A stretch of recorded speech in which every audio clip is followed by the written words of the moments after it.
Do you feel a shiver up your spine from fear? Yes, it's another story from the Nightshade diary.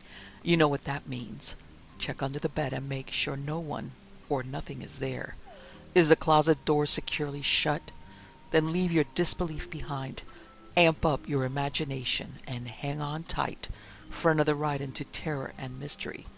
And like all good horror stories, just imagine it's a dark and stormy night. And remember, screaming like a little girl is permitted.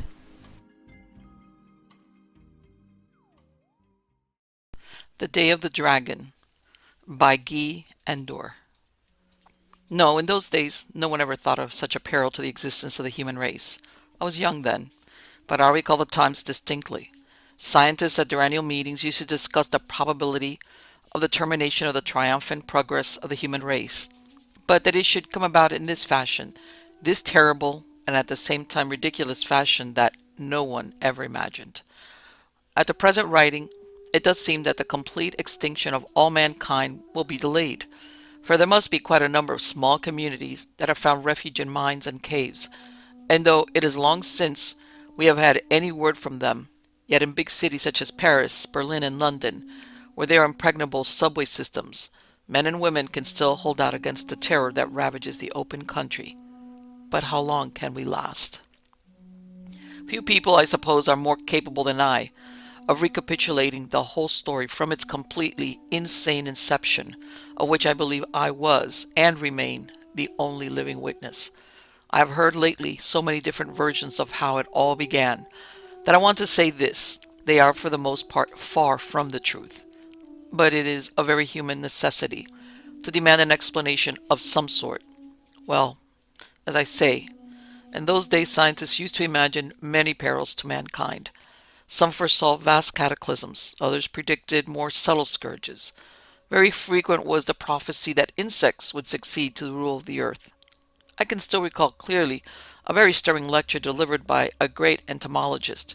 He began by pointing out that though new species of insects were being discovered at the rate of 10,000 a year, and over 500,000 kinds were already listed, yet by virtue of the processes of evolution, he felt that the insects were increasing their species at a faster rate than they were being catalogued, certainly faster than their widely varying habits were capable of being studied. So that, in short, as far as insects were concerned, science was playing a losing hand. He pictured vividly the hordes of insects that attacked our food crops in those days: the blights, the scales, the weevils, the fruit flies, and moths of all kinds. The listeners shivered as they heard tales of vast clouds of grasshoppers, leaving whole countries bare, all things nibbled down to the last stalk. Tales of permanent battle lines, of the entrenched farmer, the gardener, the orchard grower, fighting off with poisonous gases the perpetually renewed attack of their inexhaustible insect enemies. What, the lecturer queried, might happen in a moment of inattention? What if, by mischance, some natural enemy of a given insect were to cease its alliance with man and allow this insect to breed in such multitudes as to ruin crops all over the world? Imagine, the lecturer told us, months of famine during which whole races would perish, and others lapse into savagery and cannibalism. Was that to be the end of our proud civilization? Our puny chemicals would soon be found ineffective against these armored beasts, whose small size and vast numbers are so much in their favor. But, so this lecturer affirmed, the peril from such disorganized swarms is small compared to that offered by those practically civilized insects, the ants, whose numerous varieties are already so high on the rungs of the ladder of progress. The ant cultivates plants, keeps domestic animals, has masons and bridge builders, lawmakers and rulers, soldiers and captains. What if some Napoleon of the ant world were to rise and were to ally all the many species of ants into a great confederacy, the object of which would be the subjugation of the earth? What if anti-scientists were to discover some glandular extract that would cause them to grow to enormous size? Have not bees and many other insects already developed something analogous?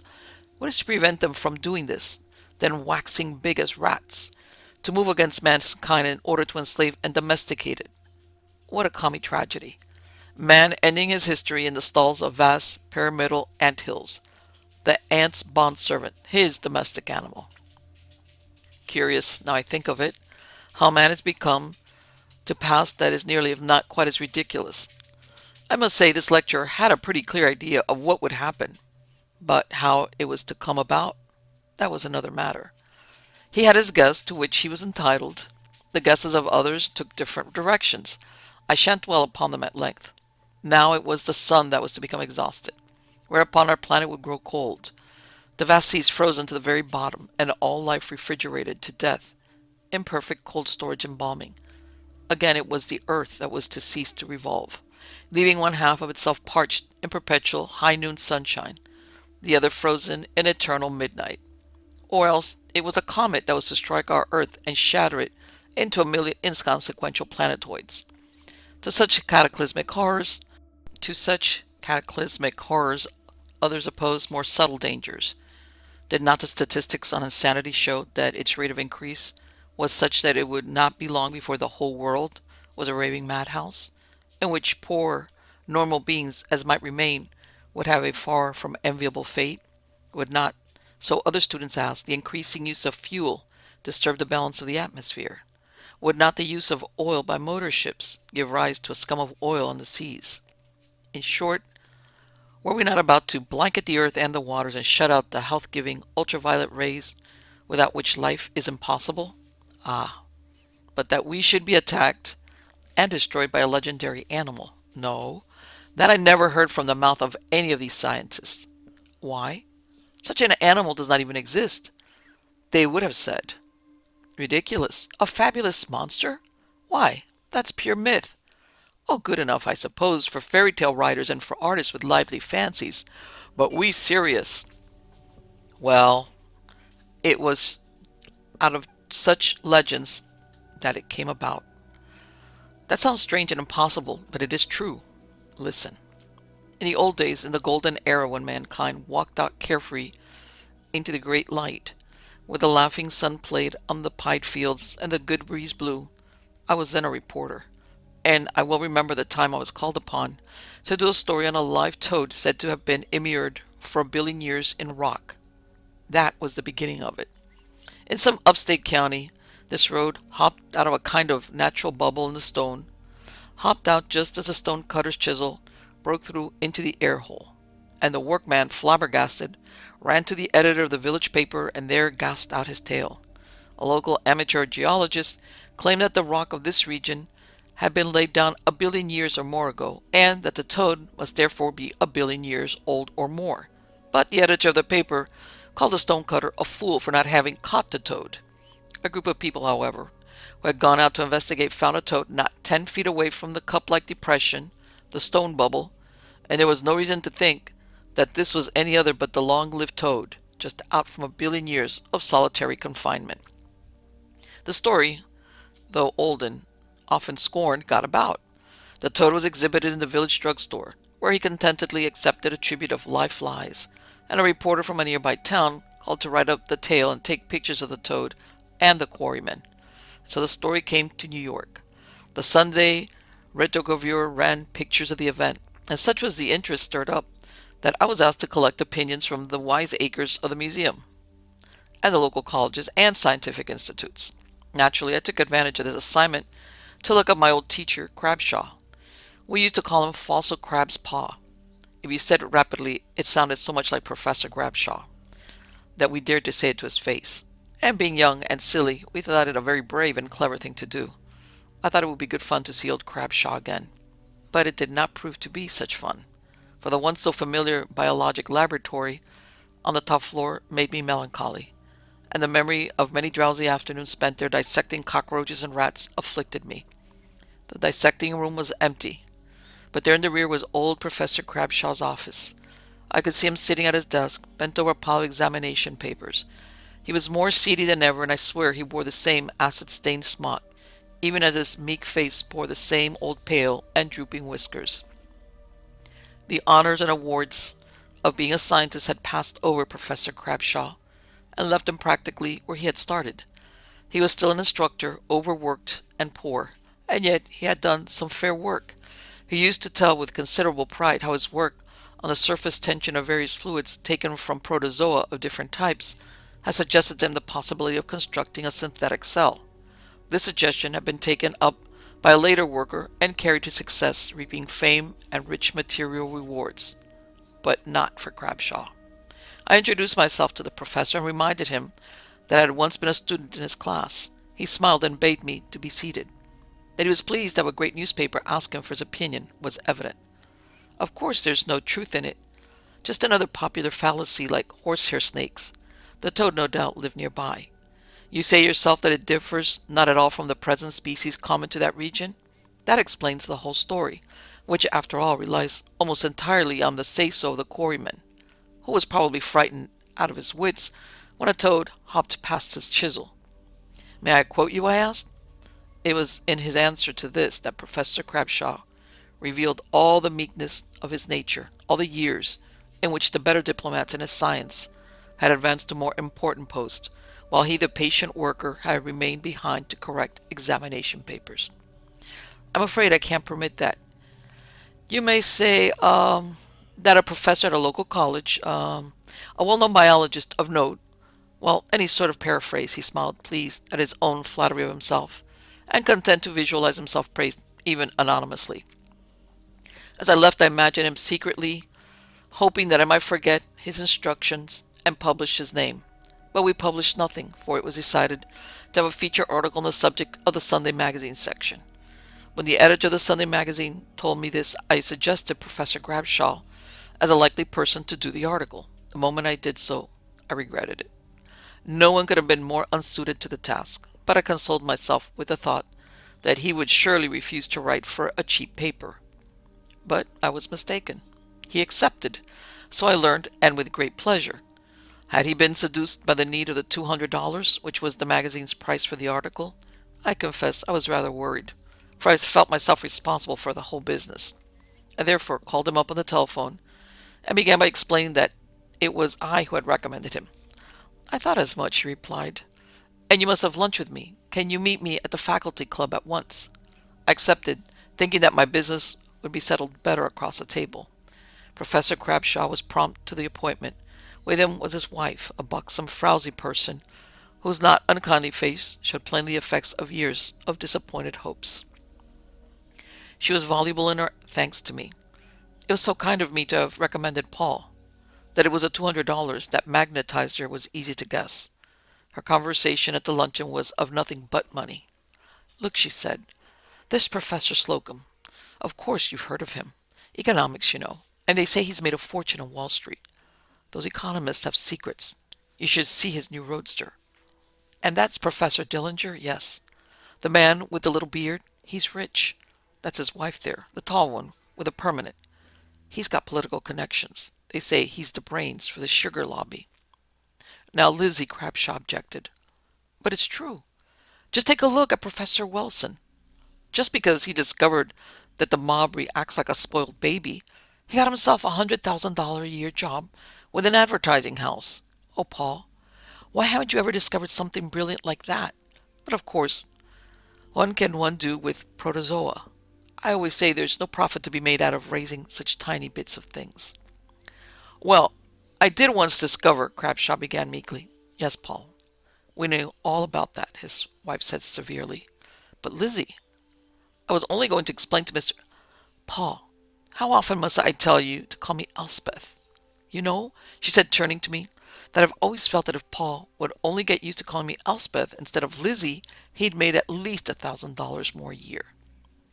I saw that this conversation was becoming very painful to Crabshaw, so I began to question him about the article. What have you planned to say? Well, I began with an examination of the much disputed topic of what constitutes scientific evidence. Then, taking up the story of the toad, I show that the proper evidence is lacking, and I conclude with a discussion of the life habits of the toad and the experiments that have been made on prolonging the hibernation of various animals, demonstrating that they cannot survive much beyond their usual period. This was, of course, precisely what I had been afraid of, a rather dull scientific educational track. That's fine, I said, but I'm just a little afraid it may not appeal to the reading public of our paper. Now, if you're seriously thinking of writing this sort of article, You'll have to come down a bit, meet the public halfway. Its interest would be more aroused by a toad that has actually lived 1 billion years. Give the toad a chance to do his stuff. But toads don't live 1 billion years, Crabshaw exclaimed. It's preposterous. That's it, I cried. That's precisely it. The more preposterous, the better. You're a scientist, and you can give the preposterous that scientific veneer that will make it acceptable. But, objected Crabshaw, his jaw hanging. His wife cut him short. Of course you can, Paul. Think of it. $200 every time you write an article. Why, that's almost a month's salary. Even more than that, Mrs. Crabshaw said. If the articles should ever come into demand and the editors compete for your husband's product. Professor Crabshaw looked almost woebegone. But we two had no pity on him. I saw that in gaining an ally, Mrs. Crabshaw, I had the matter clinched.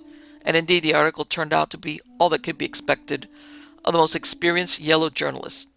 We ran it under big headlines. Great scientist champions billion-year-old toad by Professor Paul Crabshaw, internationally famous biologist.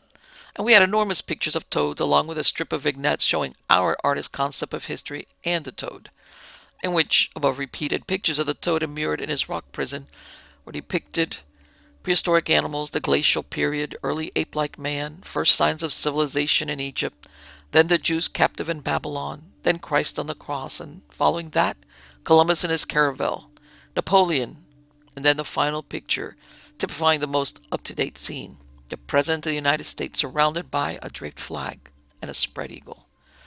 In the article itself, Professor Crabshaw adduced numerous reasons, all couched in the form of striking anecdotes and designed to prove the possibility of a billion-year-old toad. It really made great yellow journalism, but it made mighty poor science for a college professor, and the higher powers were down upon him at once. But that meant nothing to the editor of the Sunday magazine. A few weeks later, when passengers came home with a tale of having sighted a sea serpent, that hoary legend was sent to Professor Paul Crabshaw for confirmation. And again he made good, no doubt goaded by Lizzie. In a short time the articles of Crabshaw had become indispensable and were a regular feature, for which we paid increasing prices. There followed articles on boys brought up by wolves, living in the forest and running all fours, and articles on the plagues of Egypt and, well, that sort of thing. For several years this continued, during which Lizzie sure enough blossomed into Elspeth, with facials, permanents, and better clothes to make her look the part. I used to meet them now and then for lunch at the faculty club, where Professor Crabshaw, at his wife's behest, still went, though he could feel that his colleagues had lost their respect for him. But I'm preparing my revenge, he confided to me one day. I'm going to electrify the world. You just watch and see. I'm going to prove that marvelous things can and do happen. And that will be my vindication for that tripon. Was Jonah swallowed by a whale? And what will man look like 50,000 years from now? Tell me more, I begged. He shook his head, and Elspeth said, he won't even show me what he's doing. Now he's got himself a laboratory or something off in New Jersey, and he goes there every day. One morning Crabshaw called me up and insisted that I must come to see him at once, that he has something quite marvelous to show me. There was a note of exultation in his voice that made me drop my work and obey him. When I arrived, he wrung his hands, his thin nervous fingers skipping ahead of me like a French dancing master. He led me into the study. Now, he said when I seated, my great day is at hand. And with a smile that freed and relaxed all the long frozen wrinkles of his face, he proudly declared, I was fired last night. Seeing my look of astonishment, he continued, no, not fired precisely, but given an ultimatum in something of this manner. Then old Crabshaw pulled in his little chin, tried to look cocky and arrogant and paunchy, and said, here stood Prexy, just like this. He said, Mr. Crabshaw.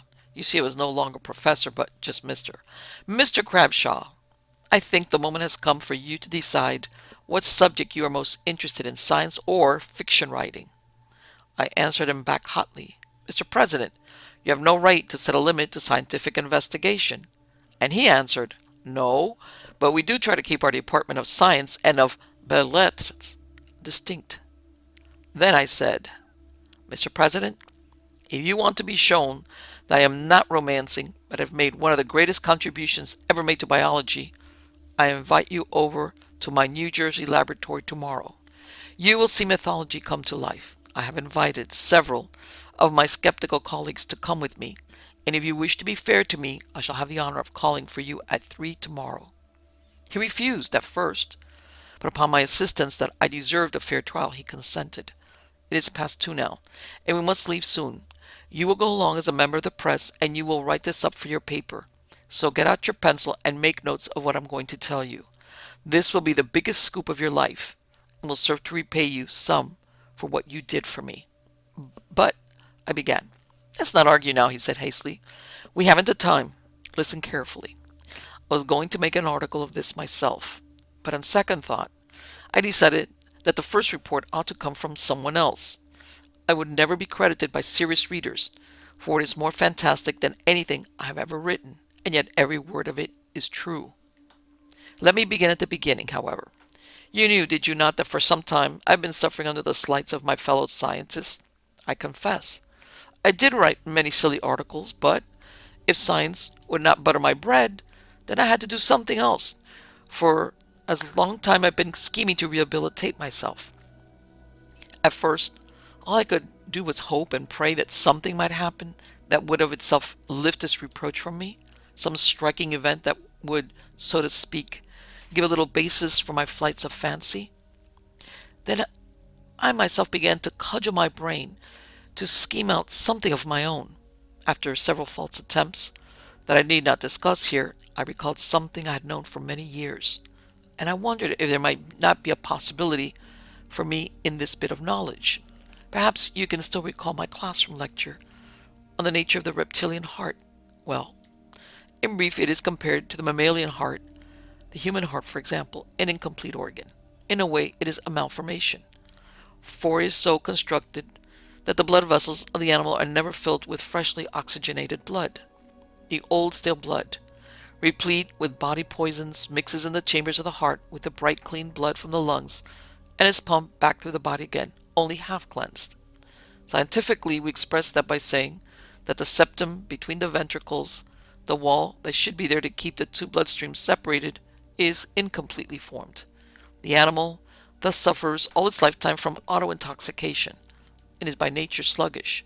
Suffers is perhaps the wrong word, for its whole organism is evidently attuned to this subnormal state. The alligator is then, to speak roughly, a lifelong congenital cardiac, incapable of great activity except in infrequent spasms. His race is an invalid race, each member born an invalid, and remaining an invalid throughout its existence. And does not the alligator give us an example of how the cardiac should live? No physician could prescribe anything finer for his patients than the alligator's calm, docile, peaceful, snoozy sort of life. Notice the alligators at the aquarium. They may look fierce, but they are condemned invalids, and no matter how long they live, they will continue to practice extreme caution, sparing their poor circulatory systems, lying all day in bed, that is to say in the warm mud, and doing very little more than sending out an occasional blink of the eyelid. Well, Crabshaw went on before I could interrupt, it occurred to me one day to see what would happen if that bad heart condition of the alligator were cleared up, or at least improved, by stretching that incomplete septum to form a dividing wall between the venous and the arterial blood streams. I immediately procured a lot of baby alligators and set to work to find out. My method was simple. I just chloroformed my patient and operated on him, following as well as I could the directions given in a textbook on surgery. My mortality rate was enormous. No doubt my surgical techniques was atrocious, but then I'm no surgeon and don't pretend to be one. It seemed that the heart condition only grew worse after the incomplete septum was stretched out. The poor alligators just turned up their pale and swollen bellies and gave up their alligorish ghost. Many of them did not even bother to recover from the effects of the chloroform. I myself was frequently on the point of throwing up the sponge when patient number 87 gave me the courage to carry on. For several hours after the operation, that fellow ran about the room like a frisky puppy. I'm sure that no one in the world has ever witnessed such speed and agility on the part of an alligator. I tell you, he ran about like a chipmunk, dived in and out of the water tank, leaped, frolicked, and dashed about in a reckless, gleeful manner that was a marvel and a delight to behold.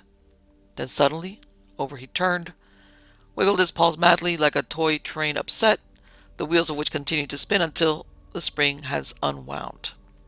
Number 87 revived my courage. I determined to fight on, and as I say, I gradually grew more skillful and altered my technique by constant improvement as I studied the matter. Finally, I determined to try somewhat larger specimens than those I had hitherto been working on and do more thorough and careful operations. Out of 10 trials, I achieved 2 amazing successes, whereupon I ceased to operate on further specimens and studied those 2. I noted in the first place that they devoured from 4 to 8 times as much food as ordinary alligators of their age. But then they were never still for a moment, whereas their ailing brothers slept most of the day. Indeed, my 2 alligators grew so fast that I realized that something had to be done quickly or they would soon outgrow my little laboratory. At that time I worked in a store I had rented, a former seafood shop, in which the leftover equipment provided me with excellent facilities for the performance of my experiments. I say it behooved me now to hasten, lest I be caught in a jam, for at their rate of growth I realized that I would soon be unable to move them. Fortunately, I was able to locate and rent for a reasonable price a former platinum refinery in New Jersey, a large single-story brick building, a shed rather, which was particularly suited to my purposes since the windows were all heavily barred with iron. I had some trouble creating and moving my pets. I had to creep up on the beast and spray them with chloroform, and that was dangerous business, for I very nearly chloroformed myself. I should have had help, but I wanted no inkling of my work to reach the outside world. And those alligators were quick as birds, and big too, as large, I should say, as young calves. They had grown to 4 times their original size in 6 days' time. And could they fight and squirm? Well, anyway, that's all over. And I now have my 2 pretty ones in their new home, which was at that time comfortably arranged to house them. Yes, I say pretty ones, for they were sleek and shiny, and the way they flirted their tails and skimmed along the floor, with their paws moving so fast, you could hardly see them. It was a pleasure, and their eyes were never closed. I had built a big tank for them, and you should have seen them swim and dive and go leaping out of the water, and come falling back with loud smacking splashes like dolphins or seals, and taking such joy in life. I wish I could show you that, but they have outgrown that tank now. I must build them a new one. I tell you, I used to watch them by the hour and say to myself, "You're a public benefactor, you are. Here are the first 2 healthy alligators in the world. Why has man been so cruel as to reserve his medical knowledge so much for himself and his domestic animals? Wild life too needs some attention." You see, I hadn't then an inkling of what I had really succeeded in doing. But I was right nevertheless in one respect. I had given health to 2 alligators, and I was the first privileged human being to observe what a healthy alligator was like. I noticed many peculiarities that set off my healthy 2 from the rest of the sickly breed of alligators. They began, for example, to show a better growth in the chest. They swelled out something like geckos. You know how geckos look, those small lizards? And with a better growth of the chest cavity went a different carriage of the head. The head rose from the ground, from which the ordinary alligator does not seem to have the strength to raise it, and was held up a bit, thus contriving to give the beast the appearance of a neck. That bad posture that one notices in all alligators, crocodiles, and gavials, and related species is plainly just another symptom of their congenital heart trouble. They are all stricken down with severe auto-intoxication. It is to be noticed, by the way, that they all have bad breath. My alligators have a sweet breath. The next noteworthy change in outward appearance was the heavier growth of those spinal processes. In fact, in the common diseased alligator, there are no spinal process to speak of, though along the tail are to be found some heavy skin growths, formed a serrated edge and indicating perhaps what nature intended the beast to have there, and which is actually to be seen on my 2 specimens, namely ridges that are part of the spine and that reach luxurious proportions. The tail, too, grew larger and longer each day, and there is nothing prettier to see than the way it curls and rolls in rich serpentine curves, and even in complete circles. You won't be able to see that now because the quarters have become so cramped, but you will see how instead of terminating in a weak point, my healthy alligators have developed a flat arrowhead on the end, something like the whale's tail, only sharper. Mind you, those beasts of mine were now consuming each a good-sized sheep and demanding more every day.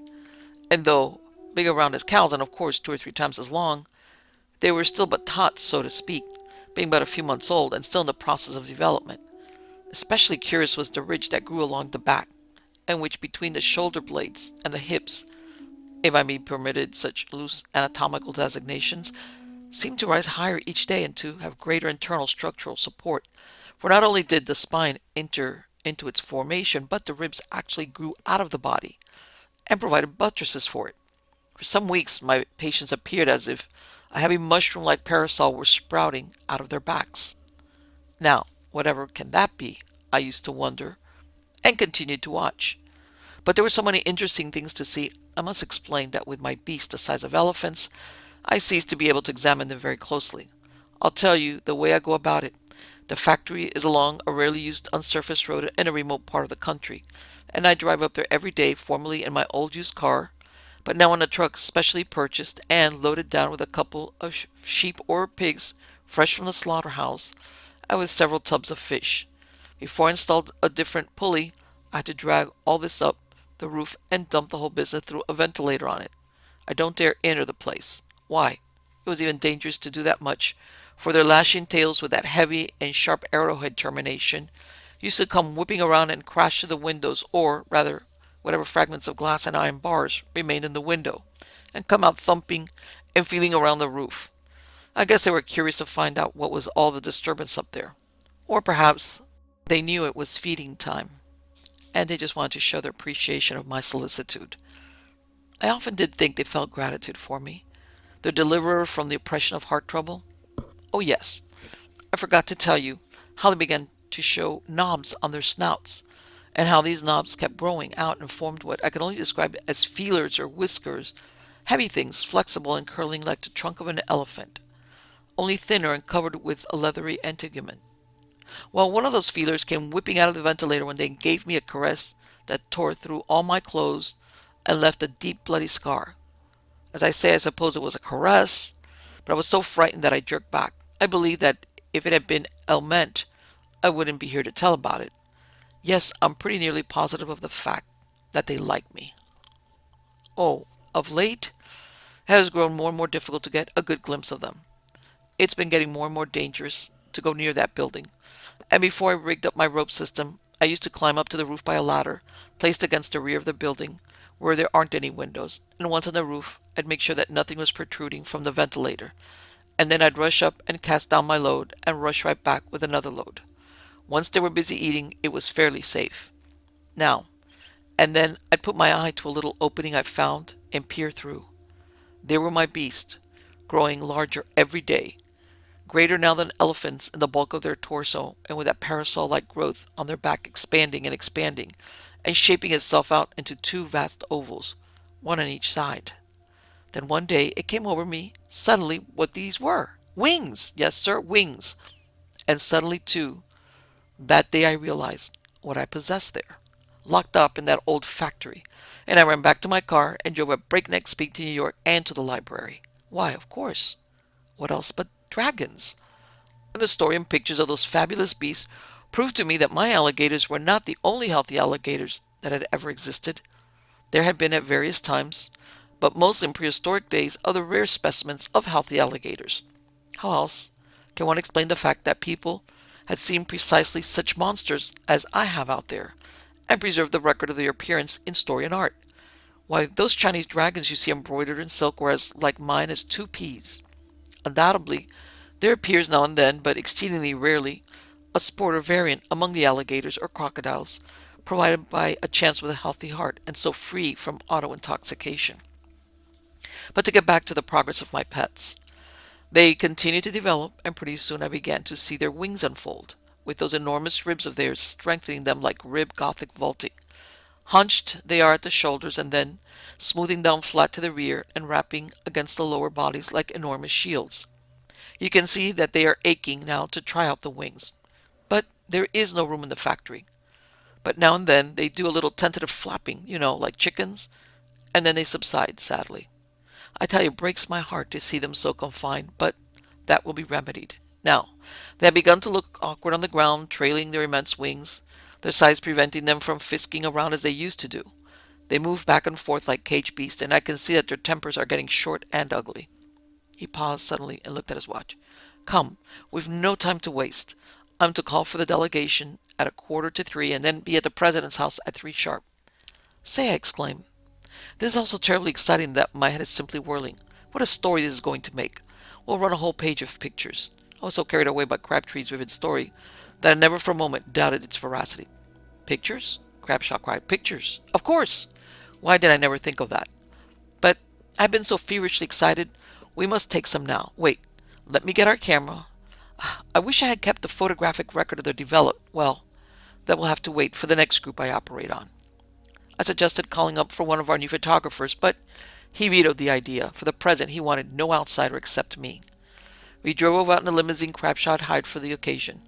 There was a curious, strained atmosphere among the occupants of the car. At first there had been solemn politeness, the stilted courtesy of duelists, which now and then one of the former colleagues of Crabshaw would try to break by a weak attempt at humor. Crabshaw brushed these attempts aside and set the conversation on the recent spell of hot weather, or the latest political news, and in that fashion the conversation limped along until we had driven far out into New Jersey and had gone off the traveled highway and were bumping along a forest road much in need of repair. The professors sat with their hats on their knees.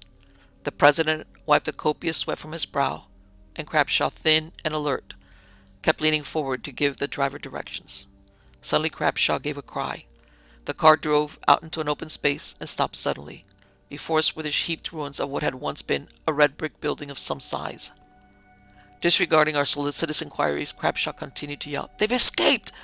They've broken out! They're gone!" We could not get any other intelligent statement from him.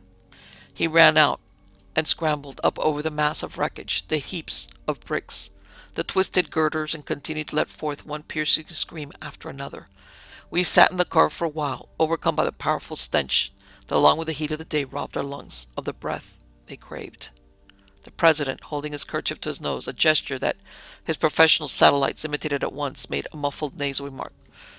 Our friend has histrionic talents, too. Whew. If you agree with me, gentlemen, that we have seen enough, let us be off. I can't breathe here. Nor I, said the obedient professors. But I followed Crabshaw up the heap of wreckage and looked down upon the interior of the building, where vast mounds of trampled filth lay so thick that it almost obscured the existence of a flat concrete floor beneath, and the odor was like that of a monkey house at the zoo, only many times worse. The president cried out, "Crabshaw, I insist upon being driven back to my residence at once. Otherwise I shall commandeer this car and leave you here." Crabshaw, his eyes popping out of his head, his voice cracked with sobs, shouted back, "Come up here, you fools! There's evidence left here at any rate. Look at those footprints." Two of the professors, more curious and bolder than the rest, mounted to where we stood and looked down upon the scene below. But they had eyes only for the filth and not for its meaning or origin. "The Augean stables had nothing on this," one of them began. "See those prints?" Crabshaw cried. "I insist," Crabshaw bellowed the president, whereupon one of the professors dutifully declared, "I've seen enough," and the other echoed that flat statement. It made no difference to them how Crabshaw swore and begged and whined, with the tears flying from his eyes, his mouth sputtering.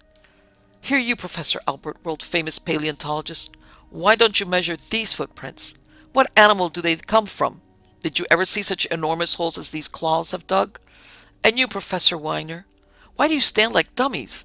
Do you turn up your noses because the evidence is not 1,000,000 years old?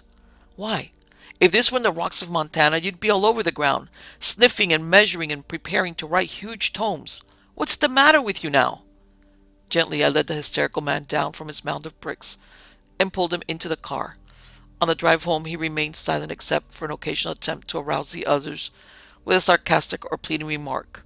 To these the president answered once without looking at poor Crenshaw, "I've never been so hoodwinked before, so grossly insulted." And the scientist repeated, "A plain fraud." "A salted mind," said another, and one mentioned Cesnola and the fake antiquities he palmed off on the Metropolitan Museum. And another mentioned Glozell, and a third thought of the Louvre and the crown of Artefurns, and then they reminded themselves of the Cardiff giant. In short, they passed a sarcastic review all the trickeries ever perpetrated upon science. But all things have an end. Eventually we unloaded our cargo of scoffers and proceeded on to Crabshaw's apartment. The life had gone out of the man, so I could not desert him, but must see him safely home. As we rode on to his apartment, I heard newsboys crying extras. Though the moment was hardly propitious, I felt that my profession demanded a copy. I stopped the car and called to one of the boys. No sooner had I spread out the sheet than I gave Crabshaw a mighty slap on the shoulder, for I confessed that my own first emotion was one of exultation. "Look, man! Read this!" I cried. Monsters attack Atlantic City. 4 bathing beauties among missing. Many spectators at bathing beauty contests are slain, and many maimed by flying monsters. As usual, the actual news report was meager, for extras often have nothing more than a headline to sell. It is published while the reporters hustle out to secure more complete information. The body of the article repeated in various forms the following story. Conflicting reports by telephone from Atlantic City tell of enormous flying monsters, birds, or airplanes. Eyewitnesses are not in agreement on this point, attacking the crowd assembled to watch the final awards in the national-wide competition for the nomination of Miss America. 2 or more scarlet-colored birds of vast size swooped down on the panic-stricken multitude, who dashed for cover in all directions. One informant declares he was reminded of the airplane attacks on infantry that were a feature of the World War. Whatever they were, beast or machine, they mutilated dozens of bystanders and were gone. Their appearance and disappearance were so rapid, their speed so enormous, that no one seems to have retained a clear notion as to precisely what happened. The monster seemed to have swooped down out of the clouds and back again, carrying off some of the victims and leaving the boardwalk strewn with the dead and the dying. The earliest reports from the hastily organized volunteer ambulance and medical corps. I grew more and more serious as I read of the victims, but Crabshaw only expanded. He slapped his knee. "Ha! Those healthy youngsters, what an appetite! Think of that! Just swooped down from the clouds," he illustrated the maneuver with a swoop of his hand, "snatched up those beauties and climbed right back out of human sight. Wow! Think of it, man!" And he gave me a jovial dig in the ribs. "I'm thinking of it all right," I said soberly. But he was so delighted that he actually began to caper around in the car. It was droll, but I could not laugh. I thought of the dead and dying out there on the boardwalk, and the 4 young girls who had come to exhibit their youth and beauty and who had been snatched up beyond the clouds and devoured. "Stop! Stop the car!" Crabshaw shouted. "We must get dozens of those papers and clips out those articles and send them to those benighted professional asses who came out there and refused to use their 5 senses." "Do nothing of the kind," I cried and pulled Crabshaw back to a seat. "Listen to me, you fool. Do you want the whole world on your neck? Don't you realize what your dragons have done? They've killed or injured for life scores of people. What will the world say of Professor Crabshaw when it learns that his petty desire for vindication in the eyes of his colleagues has caused wholesale murder? Take my advice and keep quiet about this, and pray that it may blow over. Or enjoy your bloody triumph if you like, but beware of proclaiming it. As far as I am concerned, not a word of your connection with this gruesome business at Atlantic City will get into the newspapers." That sobered him, but only for a moment. Then he wagged his head, tickled silly by the accomplishment of his pets. "Husky youngsters," he muttered over and over again to himself. Then he exclaimed out loud, "Husky youngsters, gad! What will they do when they are full grown? Can you imagine? Why, they're only kids now. They're not a year old yet. And just out of the hospital, so to speak. Why, come to think of it, this is the first day they flew. Say, what do you suppose they'll do when they are as big as battleships? Bigger, maybe? Wow." And he went on ruminating gleefully. "Flying so perfectly on their first essay. Where's a human aviator who could equal that and say, by gosh, I never thought of that? Do you recall all the stories of the dragons demanding a tribute of fair maidens? Well, there you see it. First things they do is go after the beautiful virgins. Ha ha. Just another proof for you that those old artists and poets were not just imbeciles, but as good scientific observers as any of us moderns. Fairy tales? I tell you, Mr. President, those fairy tales are true, and Crabshaw's fancies are as good as any of your old stodgy facts. Maybe better, because dreams come true, while facts are always being challenged and disproved." He went on thus, while the car drove to his home. Just as we reached there, he let out a scream that nearly stopped my heart beating. "What's the matter now?" I gasped. "Never thought of it," he shouted. "Never once occurred to me. Oh, this is rich. Just too perfect. Male and female created he them. Yes, sir. 1 male and 1 female. Think of it, man. Think of the race that will come from those beasts. Why, it..." He stood there with an ecstatic smile on his uplifted face. It was as if he felt himself akin to the Creator and was calling down a blessing upon the Adam and Eve of the new race of dragons. It occurred to me later, when I had heard people talk just like Crabshaw during the ride home. Parents, hard-working parents of the poor classes, who raise up their children to take the place in the world that they, the parents, would have liked to occupy. They speak thus. And for Crabshaw, his dragons, so strong, so unassailable, were his sons, who were going to wipe out with their strength all the disappointments that he had been forced to swallow. No sooner had we alighted and dismissed the car than he declared, "I am not going upstairs. Please do me a favor, go up and tell Elspeth not to expect me until late. Say nothing about the dragons, of course." "And what are you going to do?" I asked, displeased at his request. "I've got something I must take care of," he said mysteriously. And then, sensing that I was about to object, he pleaded quickly, "Oh, go please. Good Lord, am I to be balked all my life?" I realized vaguely what he wanted to do, but his last words made me give in to his plea. And then, what good would it have been to have refused him? He would have put through his plan anyhow. The manner in which he clutched his camera under his arm and the light of fanatic determination in his eyes were indicative of a firm resolve to go back to the ruined factory in New Jersey, no doubt driving there in his own little car in the hope that the darling alligators whom he had nursed to health from their original heart trouble would return to roost there, and he would be thus enabled to secure photographs of them. I let him go and regretted it. But I hold myself blameless, for short of locking him up behind iron bars, nothing could have restrained him. I went up and made some excuse to Elspeth, and then left to catch up on my neglected work. Of the unsuccessful dragon expedition, I said nothing to anyone. To have done so would have been to expose Crabshaw. I was rather surprised to find that the professors at the university suspected nothing of his connection with the disaster at Atlantic City. But on second thought, this was only natural. Such a connection must have appeared extremely far-fetched, and to have propounded it would have been to expose oneself to ridicule, if it were proved false, and again to ridicule where it proved true. In any case, the great publicity would have been Crabshaw's. Such must have been the motives of the professors in keeping quiet, if indeed they had any thoughts on the matter at all. Afterwards, true enough, all sorts of crazy things were propounded by professor and layman alike, and Crabshaw's name was mentioned. But those who had been in a position to ensure themselves of the justice of Crabshaw's claims, and had neglected to do so, had nothing to gain by speaking up. On the contrary, when I called upon Crabshaw in the afternoon of the following day, Elspeth answered extremely agitated. "What do you know about this?" she asked. "Where is Paul?" "Why? Didn't he come home?" I asked, my heart sinking at the thought of Crabshaw alone with the dragons. "No, he didn't come home," she answered. "But that's not what puzzles me so much as where he has been. I'm afraid there's some sort of hoax afoot. Since yesterday I've had 3 cablegrams, ostensibly from him, all sent collect." "Cablegrams?" "Yes.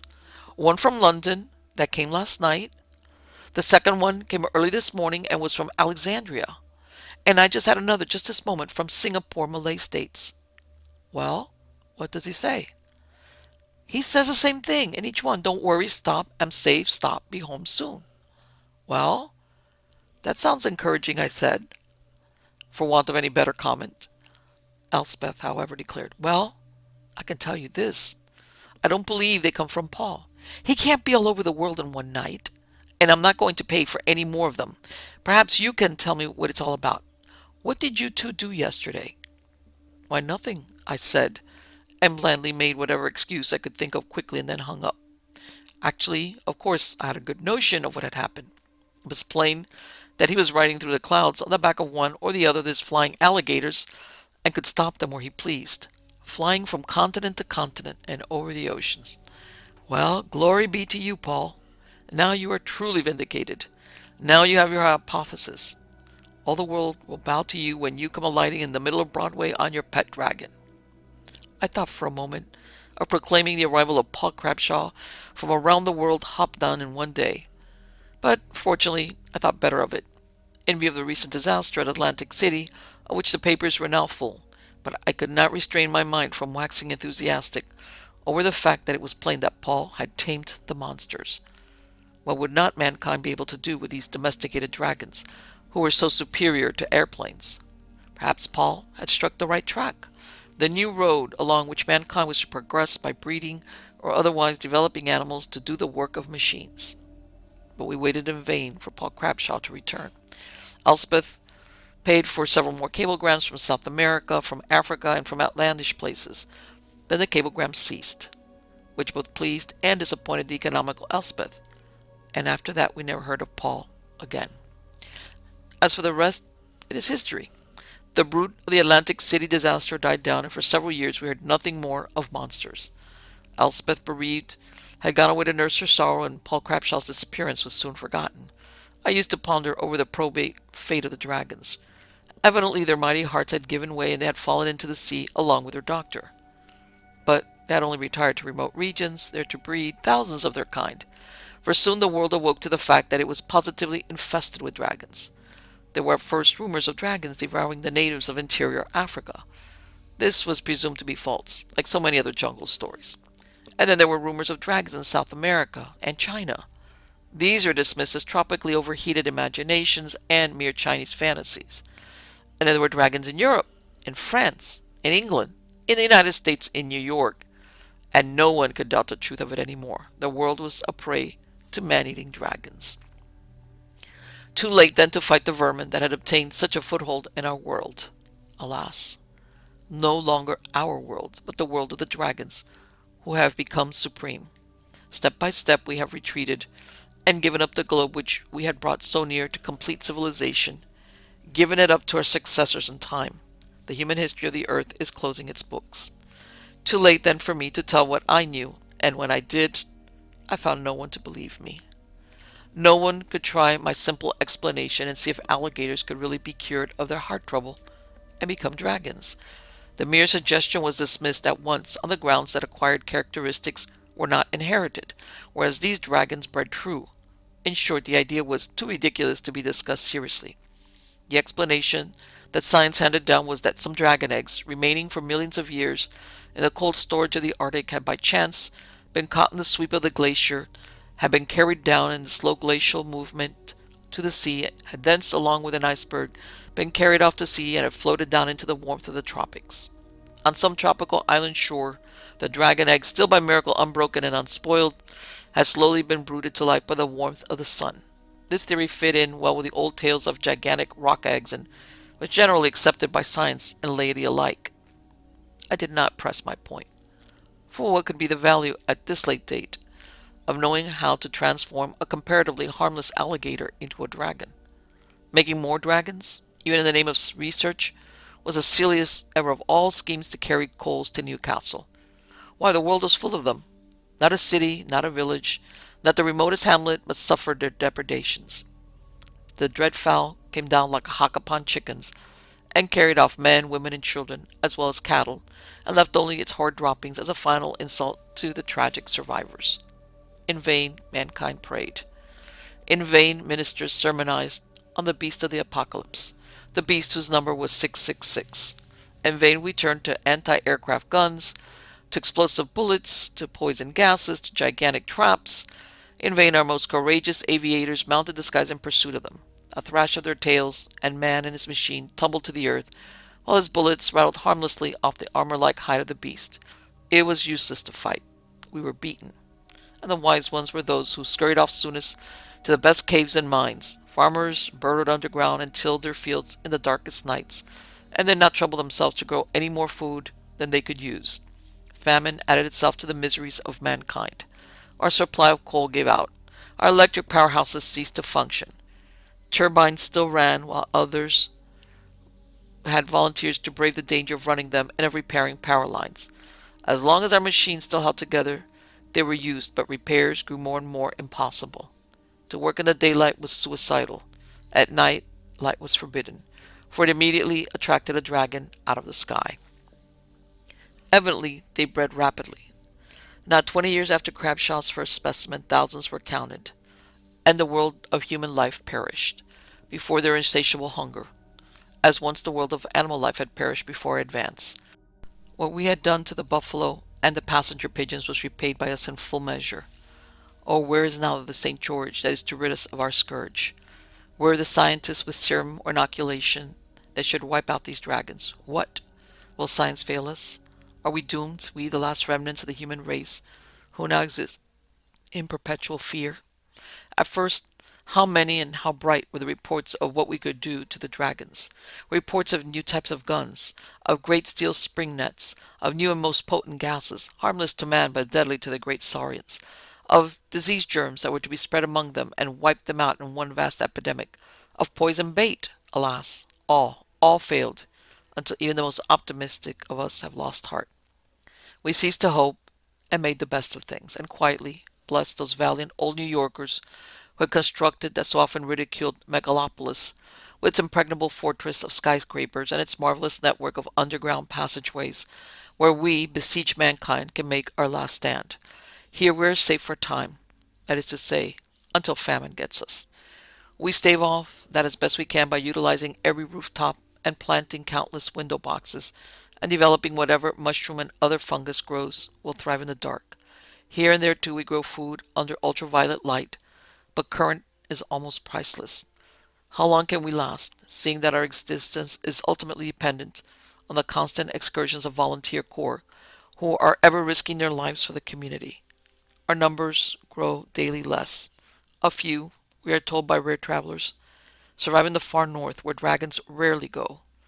A few survive in mines. No doubt there must be other communities, say in London and Berlin, and other places where there are extensive subways. But it is years since we have had any communication with them. What is to be the end of all this? I ask myself. Are we to perish utterly? I think I shall cause this tale to be engraved on stone, so that if ever a human race rises again, it may read and know how the damnable inferiority complex of one Paul Crabshaw made all mankind a prey of fabulous monsters.